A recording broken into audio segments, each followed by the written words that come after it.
Good evening everyone and welcome to this evening's additional Cabinet meeting. Before I actually go into the agenda items, I would like just to make a statement, and this is a statement other than, it's not an agenda item, so there's no need for any discussion on this at all. But I'd like to start the meeting by giving my view on the comments made by Councillor Winter, which has caused unnecessary confusion, hurt and offence amongst residents and business owners. He has accused the council of procedural impropriety, and although attempts have been made to clarify matters with him, he is continuing to make extremely serious accusations. I have therefore asked the monitoring officer to investigate this and take whatever action is deemed appropriate in accordance with the council's constitution. Members have a greater responsibility given their role and must at all times act in accordance with the Code of Conduct. This has been Code of Conduct that has been bestowed on all members of the council. So welcome everybody, those online and those that may be here in the gallery, I don't know, and those members that have that have attended this evening. Apologies for absence, please, Lisa. None received. You're all present, Chair. Thank you. Disclosure of interest and dispensations. To receive any disclosures by members of disclosable pecuniary interest and other registrable interest, non-registrable interest in the matters on the agenda, and the nature of any interest and details of any dispensations obtained. Members are reminded of the need to repeat their declaration immediately prior to the commencement of the item in question. Beverly. Thank you, Chair. Just to disclose that I'm a member of Sedlescombe Parish Council. Thank you. John Barnes. I'm of Etchingham Parish Council. Councillor Terry Byrne. Thank you. Okay, so this evening's meeting is following the call-in reconsideration of two public convenience buildings, approval to lease to businesses with commitments to provide public conveniences. Are you going to report on this, Butter? Or Councillor Bayliss? Or Joe?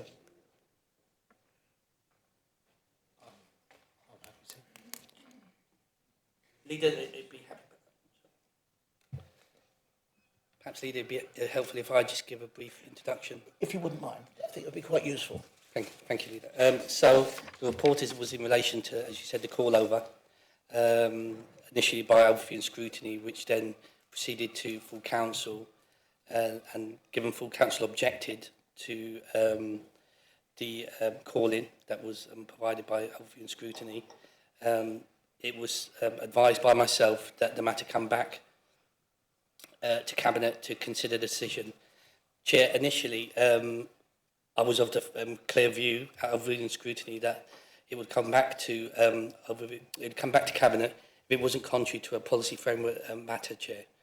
Two parish councils contacted me before full council, advising that the matters of consideration was contrary to policy framework. Chair, so my advice to full council was that it should come back to Cabinet, and the two options are set out within the Cabinet report, that either, if it was contrary to a policy framework decision, then it would be for Cabinet to reconsider the matter as a whole, and then if need be, take it back to full council. If it wasn't contrary to the Cabinet decision that was initially made in June, then it would be for members of Cabinet to take on board the comments made at full council by way of the objection, and then Cabinet can then make a decision as they feel appropriate, either taking on board the views and keeping the decision as is, or making a new decision, Chair, or taking on board the objections that have been received by council. Chair, I wasn't in a position to advise members at full council, as explained, but in summary, I am able to explain without going into detailed advice to Cabinet at the moment, at this stage, in an open forum. But my advice to Cabinet members is that the decision that was taken in June by Cabinet was not contrary to the policy framework. And a policy framework matter, Chair, is a matter, a policy that's approved by full council. So in terms of that, there was no decisions taken that was contrary to a full council decision, Chair. So on that basis, Cabinet are entitled to take on board the views that have been provided by full council and then either determine the matter how they feel fit, Chair. Thank you very much, Butter, for clarifying that, and I hope everyone is aware and clear now as to the lead up to this report this evening and how it came about. But I think circumstances have perhaps overtaken one or two things. I'll call on Joe Power to bring us up to date as to where we are. Thank you, Chair. And just to update members, obviously quite a live negotiation that's going on between a number of businesses, prospective lessees, a number of sites across the district. It so happens that the two sites in question before you today have independently made a decision to remove their interest in the properties due in large part to the level of opposition and the attention, I suppose, that has been drawn to it and what were they perceived as a potential adverse effect on their future businesses and their business investment. These are two, from what we could see, well presented applications from in one case, some quite young entrepreneurs who were looking to make an investment and make a commitment to the area, and in another case, a more established business that was also looking to provide a sauna to the local residents and visitors. So we feel it's unfortunate the manner in which it's panned out, but that's their decision, and of course that brings back into the potential expressions of interest are more likely now to be considered by a future body of cabinet decision to consider that favourably. It's still subject to those decisions in terms of how those assets are disposed, but that will be subject to the same process that many parish and town councils are engaged in through our services and asset disposal framework, which was approved in March earlier this year. So happy to take questions, but I hope that sort of brings everyone up to speed. So it does somewhat leave this item, it does affect this item, I'm sure, for members. Yes, Christine. Yes, thank you, Chair. I think perhaps we need to think about how we resolve, at the moment, it's the original decision. The paper itself that I'm working from says the original decision in relation to the public conveniences will be considered in the light of views expressed by full council in the meeting. Well, I think we've considered those views. We know that the decision to go with those two particular bids for those businesses was in line with policy. And was in line with the disposal assets policy, which full council adopted in December. I think we need to actually propose a resolution. So I'm not sure if there's somebody could actually give us a form of words of what we might be proposing there, but I'm happy to propose that. Second.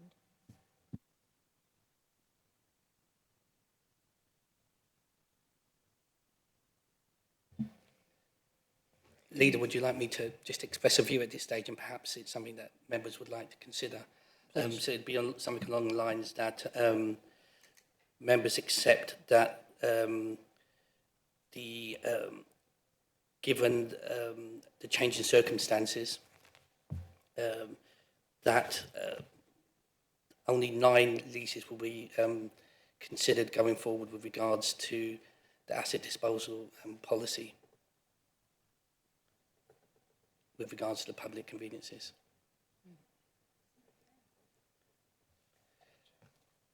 Can we just get clarity on the numbers? Yeah, so there are only 2 relevant for this meeting, which is what I was referring to. One of the providers has an interest in 2, so there's 3 in total. So the other relevant is Sidley. So Leader, I think it'd be helpful if that was just clarified at this meeting, that it's going to be proceeding with the 9 leases for public conveniences. Okay, so members accept that given the Well, hold on, I can't read my writing here. Say it again, Buddha, please, just so I've... Oh, that's always a difficult one. Have you got it? Have you got it, Lisa? Sorry. Yeah, Leader, given the change in circumstances, Sorry, yes. Members accept, given a change of circumstances, is my shorthand. only 9 leases Only 9 leases to be, will be proceeding. will be proceeding under the asset disposal Policy. Christine? Do we not need to state explicitly that the decision was taken in line with policy, so that we? Yeah. I was just about to say, Councillor, that be contained within the minutes, as per my introduction, Right. Okay. which outlined that the decision is for members to take on board the views of full council and then decide how they wish to proceed. Okay. Catherine, your hand was up. Yes, it was. Thank you. Obviously, that's an easy thing to agree to because they're only agreeing to the 9 leases potentially going forward. My question from Joe would have been, what does he think, in clear words, is the position now of those 3 parish councils whose public conveniences aren't included in the 9? I believe, Joe, you've made contact with them, maybe not? I have, yes. I've made contact with both, and both I've clarified the position for them. One has submitted an expression of interest already in Icklesham, and Settlescombe, I think, has as well. Yeah, and well, if they haven't, I've invited them to review that if they wish, and we'll. And Bexhill are aware as well. So I told Dee Clark today, and she's going to bring it into. Bexhill has a great many assets to consider, so it's just feeding that into its wider piece.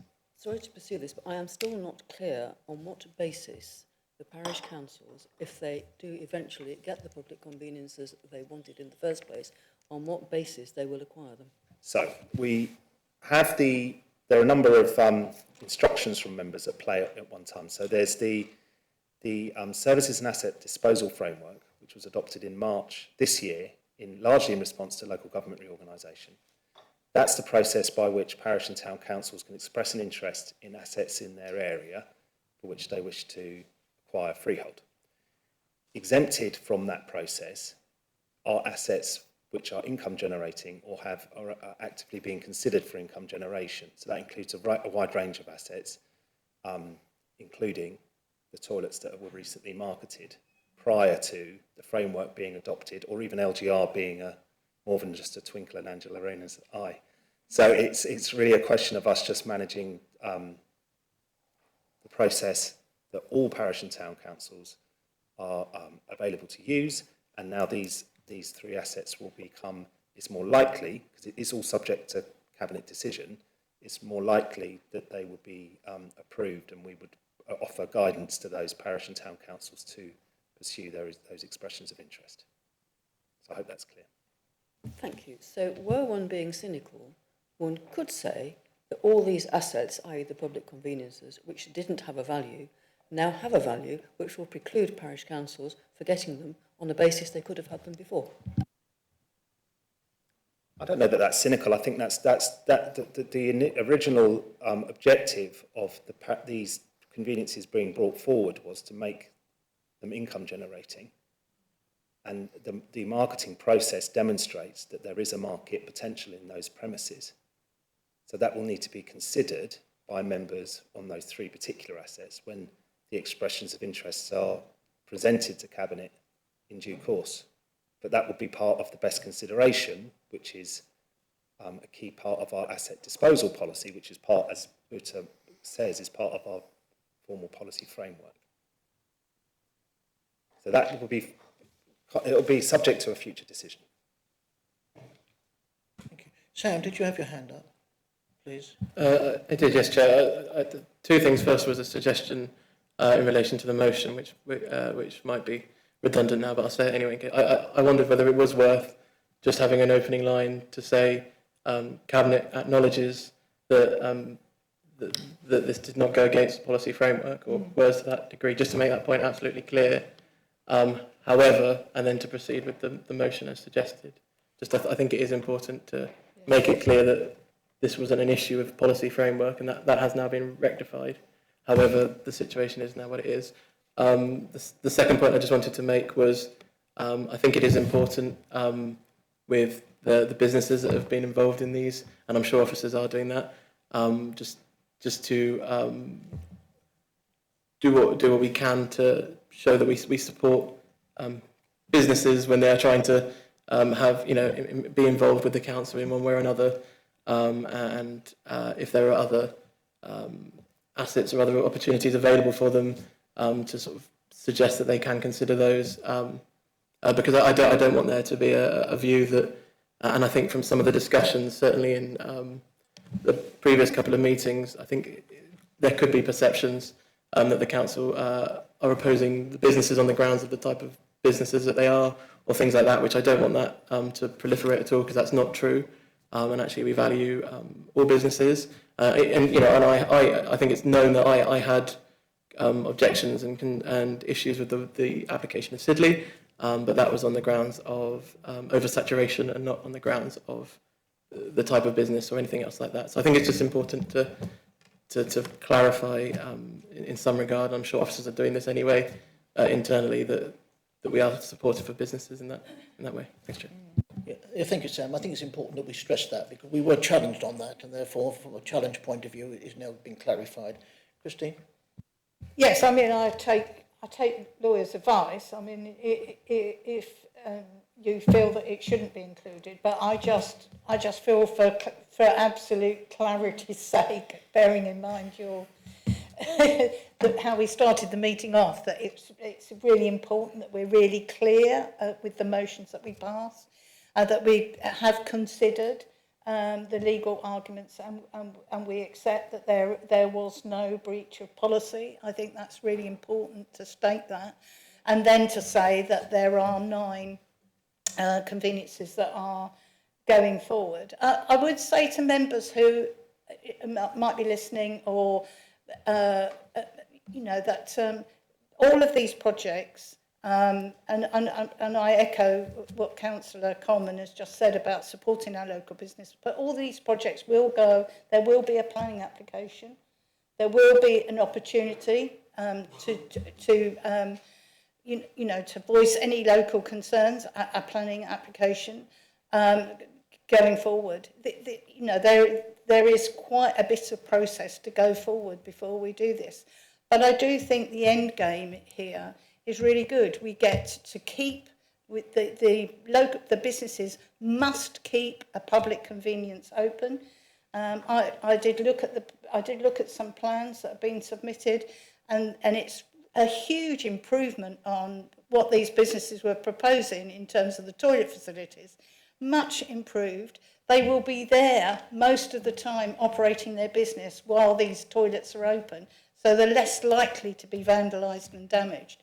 So I think this seriously could be a win-win-win. Win for businesses, a win for us, and win for the local community. And that's how I would say we go forward from here. We've had this hiccup, and as I say, it is unfortunate that the businesses have pulled up, but we go forward from here, I think, with some really good and exciting plans. Thank you. Thank you for that. Members must note that the pending applications or expressions of interest in these, there will be a very rigorous review of the business plans coming in, satisfying ourselves that they are obviously bona fide, able to sustain the business, and they have the cash available to put into the business. So, this will be looked at by the Chief Executive, the 151 officer, and Councillor Bayliss, and I think that we will have to be rest assured that they will be in the right hands. Right.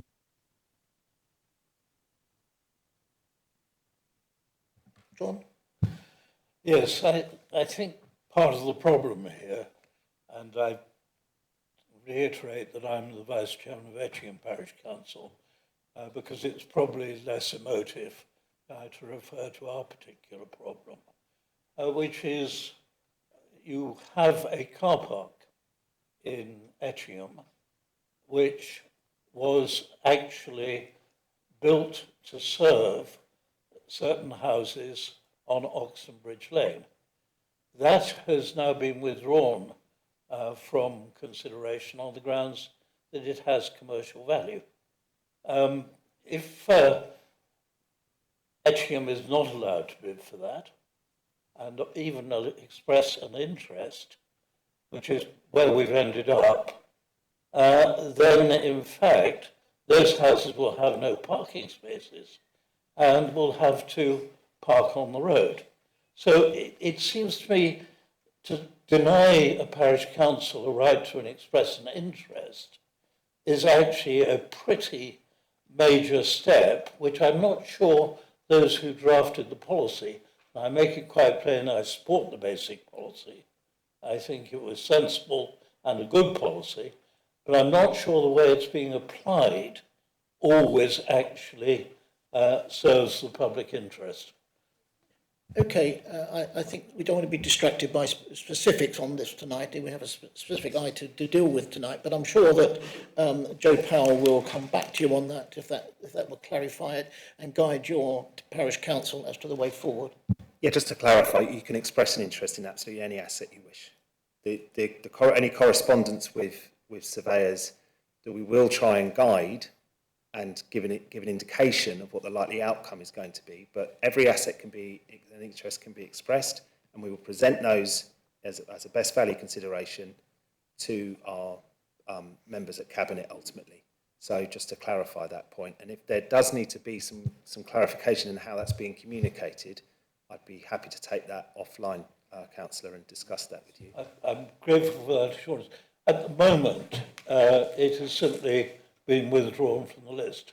So we are unable to put an expression. There is no list, just to clarify. My clerk was told there was, but You will not have been told that's a list. There's an interpretation out there, a misinterpretation, that there is a list. There is no list. We were asked, and we thought it might be helpful to give an indication of what the council felt would be likely to be successful through the framework, but it's not an adopted list, and the list really is in the ownership of each parish and town. I'd like to move on from this. It's irrelevant really to what we are here for this evening, so I'm sure that could be taken up, Joe and Etchingham Parish Council. Beverly. Thank you, Chair. Joe, I just wanted to confirm that, I'll redeclare I'm a member of Sedlescombe Parish Council, just to confirm that Sedlescombe Parish Council put in their expression of interest in February this year. I just wanted a bit of clarification. I think I know the answer, but the expressions of interest close in September, is that solely for parish and town councils and not for businesses? So we wouldn't be open to a coffee shop putting another expression of interest on the toilets tomorrow, for instance? Sorry, businesses are not able to express an interest in assets at all. They only came forward when they were on the market with agents as a result of it. Yeah, that closed some little while ago. Okay, are there any other points or not? Because if not, I think I'd get this. Oh, have I? Oh. Right, Paul, sorry, I beg your pardon. Thank you, Chairman. Yeah, I don't know whether I should apologise first or not for actually sort of being one of the three who called this in for reconsideration. I think basically I'm sort of confused why the discussion has gone on with the other 9 when sort of specifically we called in just the 2 and only discussed the 2 which were relevant to Winchelsea Beach and Sedlescombe. The fact that the businesses have pulled out, I feel bad about, to be honest, because they've, in good faith, have made application due to a large sign being screwed to the building. So I feel sort of bad for them. But equally, the issue was with the parish councils at Icklesham and Sedlescombe, who felt that they were almost sidelined. Whether that's right or not, I don't know. Whether there's an impasse, there probably was, hence the reason the boards went up. So what I would like to sort of, the sort of recommendation this evening to enable a final decision or recommend to council for that to be made. I feel that could be made with you to sort of save more time. So ultimately, I think the feeling of the full council meeting, I know Butta said that we should have referred back to you from scrutiny, we should have referred back to cabinet as opposed to council. But my feeling was, as council was literally a few days later, that would be the best recourse and would give better chance for debate, if you like, and for everybody else to sort of turn up and see what's what. So I think you get the feeling of the debate, the strength of feeling in Icklesham and Selscombe. So I would hope that both those parish councils would now be, spoken to more. Hopefully they can come up and we can get a deal together. I'm not sure of what was, what they were asking for in line, if you like, a sweetener or refurbishment cost or whatever else. That is something that I sort of tried to find at scrutiny, but never really got the answer. I assume you sort of answered the question I did have, Leader, in that you said the expression of interest from businesses is now finished. That sort of marketing is finished. So hopefully the parish councils can sort of work a deal out with us, and going forward they can take the freehold and do as they wish to reopen the conveniences in their patches. Hopefully that Selscombe weren't sort of against the nail bar, but might have felt different if it was a coffee shop with croissants in the morning for the people dropping their kids off at school. Who would know? So hopefully not, and hopefully that Selscombe wanted the facility as a public convenience and a car park that they would run, and equally with Icklesham, I know they want a public convenience with potentially of an office above for their parish council. So hopefully we can go forward with that and get somewhere. Yeah, thank you very much, Paul. I think exactly what what came out of scrutiny and came out from previously, that both those parishes have now got what they wanted, so it's up to them now to take it forward in line with the proposal and the schemes that are out there, and this is an operational matter that will be dealt with by Joe Powell's team along with others. I wasn't sure, I think it's Andrew Mear. Oh, thank you, Chair. I think Councillor Osborne has clarified the point that I was going to ask about. But I would just say that Icklesham Parish Council is well run, competent. It's taken over other assets from the council, and when negotiations take place, as I think that they will, then I have every confidence that they will be able to participate intelligently and from a sound basis. I would just like to say that on their behalf. That's all. Yep. Okay. Councillor Timpey, Hazel. Yeah, thank you, Chair. Could I just clarify? We're saying that the expressions of interest on the public conveniences that were marketed is closed, but we're not saying that other assets will not be marketed, because they will, as far as I understand. That's what I need clarifying.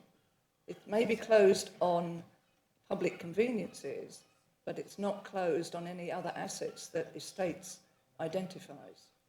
We need to be very clear about that. Yeah, the long and the short, yes, that's correct. This was a standalone marketing exercise to deal with, I think at the time it was 14 public conveniences, and that standalone marketing exercise has closed. But we market properties ongoingly all the time. Catherine. If the marketing on the public conveniences has closed, why are the boards still up? I'm not 100% sure, Catherine. I'll make sure they'll come down. Yep. Johnny, good. Carl. Thank you very much, Chairman. It's only for sake of clarification and indeed the minutes. I think it would be useful, given that this is a public meeting, to, in terms of the proposer and seconder, to identify those that aren't going forward rather than just the ambiguity of a number. And I thank you, Cabinet, obviously, for their time, and officers for their time in considering the matter. And again, I think that the real conflict here, and it shouldn't be a conflict, is obviously the commercial side of things in terms of obviously sweating our assets in difficult times, and indeed building upon the devolution process with parish and town councils. And I think without blowing policies out of the water, I think it is possible to do both. And I think if this does one very good thing, it is amply show to parish councils that Rother are prepared to take matters forward, notwithstanding the marketing exercise that took place. But I think, again, and conversations with members of all parties offline have reflected the fact that when you have a policy that appears to be hard and fast, sometimes that puts you in a bit of a straitjacket. And I think there are lessons to be learned from this particular exercise. But again, going back to my earlier point, I think it'd be really useful if, for the sake of the minutes and the clarity for members of the public watching this meeting, that we can actually be very clear that it is only the two that you are rather considering this evening, and it's those two to be excluded, and then the other 9 go forwards. Just for I think it's important to name them rather than just give numbers. Thank you, Chairman. Thank you for your comments. Butter. Thank you, Leader. Sorry, whilst there's a discussion ongoing, Chair, I drafted something up, having taken him on board what Councillor Maynard had said in my wording, along with what was noted by Cabinet. So perhaps something along the lines, in terms of the recommendation, it be resolved that, having noted Cabinet's decision of the 16th of June 2025 was not contrary to a policy framework matter, and given the change in circumstances, only 9 leases with regards to public conveniences will be taken forward for disposal to businesses as set out within Cabinet's original decision of the 16th of June 2025, excluding Sedlescombe, Sidley and Chelsea Beach. Christine, are you comfortable to propose Yes, that? I agree to that wording. Second. And Councillor Timpey would second it. All those in favour? And that's unanimous. I don't believe there are any other matters that need to come out of this evening. I think we've got to where the parishes wanted to be. You've got your toilets. You can do with them what you wish. And I hope that it all comes forward in accordance with your resident and your parish council's wishes. So this meeting will close at 18:04.